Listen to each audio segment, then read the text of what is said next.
What's going on, friends? Welcome back to the channel. Appreciate you stopping by. Today I'm finally getting started with the supercharger gear and intercooler install on my Ninja H2. I decided to tackle the supercharger first because this is the part I'm most worried about, only because I've got to take the clutch basket out, and I've only done that type of work once. And there's a lot of stuff going on in there. Maybe once I get it apart, it won't feel so bad.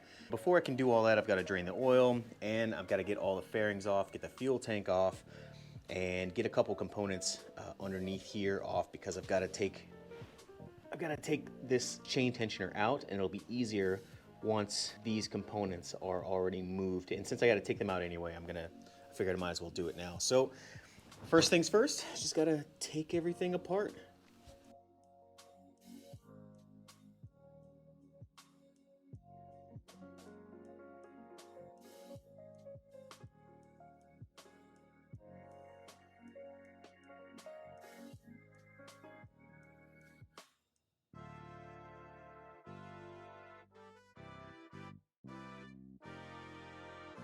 All right, so all the fairings are off. Everything is stacked over there in the corner. So now what I'm gonna go ahead and start doing is working on getting the gears changed. I was gonna take all these components off up here just so I could easily get this out, but I don't know. Right now I don't think I need to do that. I might change my mind later, but for right now I'm just gonna get all the oil drained out. We'll take this the clutch cover off, and we'll see what's inside.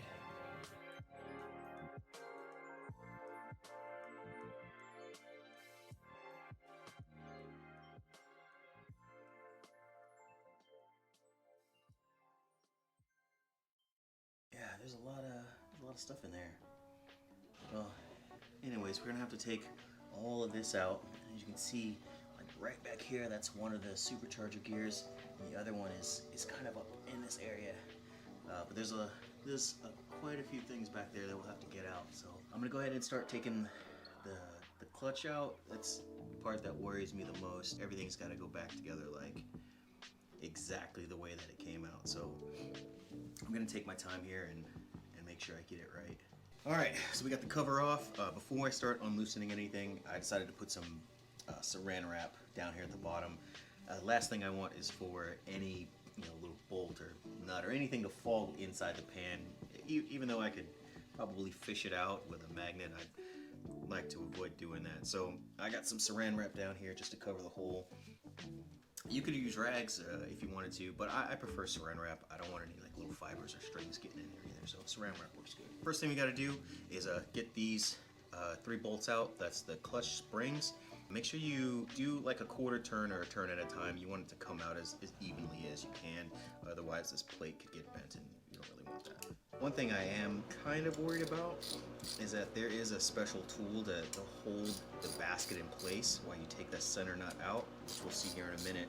I don't have that tool, and I'm hoping that the torque on it isn't so tough that I can't get it out without it. The first plan, if I can't do it by hand, is to use my little Ryobi impact driver. If that doesn't work, then I'll switch to the impact driver I have with my air compressor, and if that doesn't work, then I don't know, we're gonna have to think of a plan C.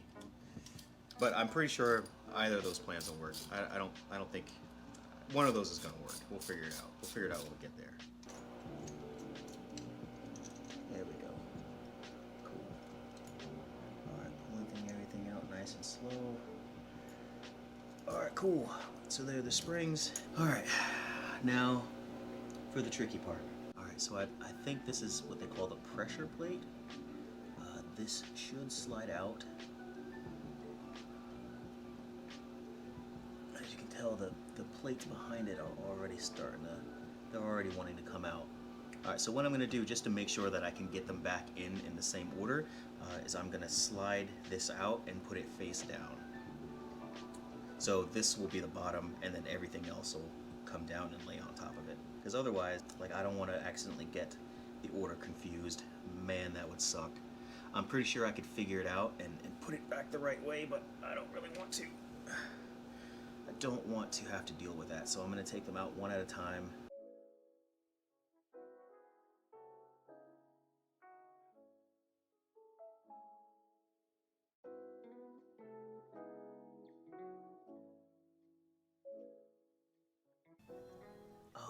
refer to the manual once it's time to put them back in, but at least I know I've got the order correct. Everything is spaced out right there.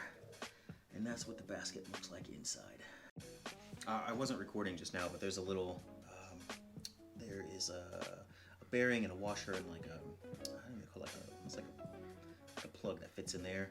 And I just put it inside the basket. You can see how I've got everything sitting here on this basket. We're gonna slide this basket out, and then we'll go ahead and slide. Okay, so I see two things moving here. I'm not sure what that is, but it's all coming out as one piece. So I'm gonna see if I can just keep my hand behind it, and I'll slide it out as one. That way I can see exactly what it is. Oh, okay. Oh, what is that? What is that? That is like some type of, like a needle bearing. Okay, I don't want to fuck with that. No, I'm gonna leave that exactly how it is. I do not want that to come out. All right, I'm back. Sorry for the change in audio quality. My wireless Rode mic died. All right, so I finally got the clutch basket off. I got everything covered with saran wrap now, just because I'm gonna stop here for the night. But everything is nice and clean inside. As you can see, those are all the plates. Took them off in order so I know exactly how they go back on. I'm gonna wrap these guys in plastic too. When I took this off, you probably see in the video, and that's about where I lost the audio. There's like a needle bearing there. I made sure that doesn't come out. It looks, yeah, I just want to leave it the way that it is. And then here, there's this, I don't know what you call this. Kind of like a spacer washer thing. This gets replaced. So I've got a new one of those in the box, and this is the nut. So this is everything. I'm gonna stop here for maybe a day or so. I gotta work tomorrow, and then maybe tomorrow night, and maybe the next day I'll start taking some of this stuff out. That black piece right there has got to come out. There's the belt tensioner's got to come out, and then there's one gear there, and then the other gear is behind here that comes out. So really, we're almost done. All right, guys, I'm back after a little Thanksgiving break. Now we're gonna keep on going. The next step in this process is gonna be to take this little cover off. We gotta get the belt tensioner out. This little cover here has to come out, and then we can go ahead and take out both of the gears. This lower one here and the upper one here.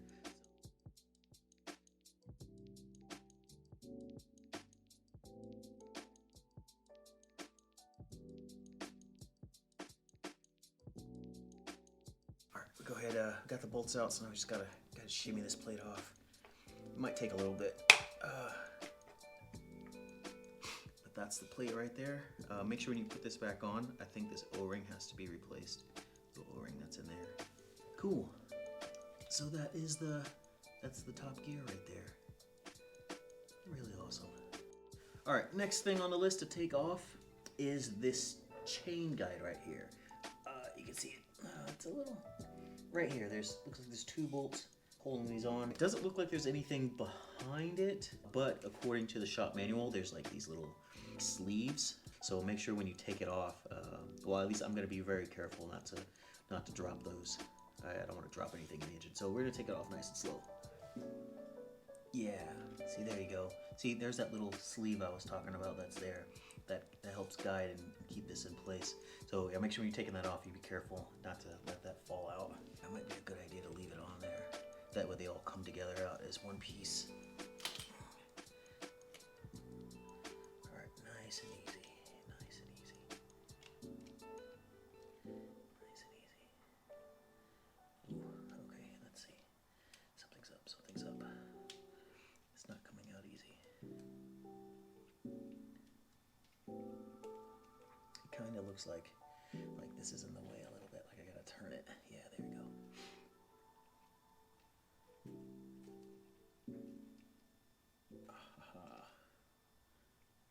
Oh, there's that pin. Yep. Yeah, those things are tricky. Let's see what's going on in there. That's it right there. It just pushes there's like a chain guide, and it pushes down on there, and it adjusts itself to, adjust the chain tension. Oh, like I think I said before, my original plan was to go ahead and take the plenum off, and then get the fuel rail off, and then I'd have plenty of room to work. But I'm gonna try to do this without taking it off. I think if I unplug that connection right there, and then just slide one of those hoses out of the way. I might be able to get it off, and then once I take the plenum off, I'll give myself enough room to torque it back down later. But I just like to get this all back together before I start disconnecting more stuff, just to make my life a little bit easier. So we'll see what happens. So I'm back. I've been thinking about this for a few more minutes, and I'm having some issues getting these out. It's not that they're stuck. They're not hard to get out. I've broken them loose already, but it's difficult to get the Allen to sit in there the right way to get the full turn, just because there's not enough room. Either way, like I'll get like a half turn, and then when I go back, I just can't seat it the right way because there's not enough room. So I'm trying to think of what I can do. I'm gonna search around in my toolbox. Maybe I can rig something to get in there, because like it's already broken. I mean, and it's not broken, but they're not like tight anymore, torqued down. I just can't get in there well enough to get them loose, not without maybe damaging something, hitting the frame, or damaging the little screw. And I don't want to have to order more because I fucking rounded it out. That would be stupid. So I'm gonna think about this a little bit more. I'll be back. Maybe I'll start again tomorrow. Worst case scenario though, I'll just go ahead and start taking off the air box, and we'll just make sure to keep all the parts separate. It doesn't look like that'll be too complicated. A couple things to get it off. So not exactly the way that I thought that this would play out, but I can improvise. It's not the first time I've run into something that I haven't been able to figure out before. Maybe I just need to have another beer. Yeah, I'll get this worked out. I'll be back. Alright guys, well I've done my best, but I can't seem to get that chain tensioner out without possibly damaging something. I'm not saying that it's impossible, I'm just saying that I can't do it. I can't figure out a way to do it. So next plan is just to go ahead and take off the air box, which it's got to be done anyway to get the intercooler on. So I'm gonna end this portion of the video right here, and then when I edit it out, I'll probably make this part like a separate video, just so if you're doing this and you want to go and take a stab at just getting that out, at least you'll know how to work this out. And if you're getting the air box off and you want to go the air box route, and then go ahead and tackle the gears, and you can do that too. So I'll figure out how to edit all this out later, but that's where I'm at right now. Yeah, I'm gonna go ahead and get myself set up so I can get the air box off, and that's it.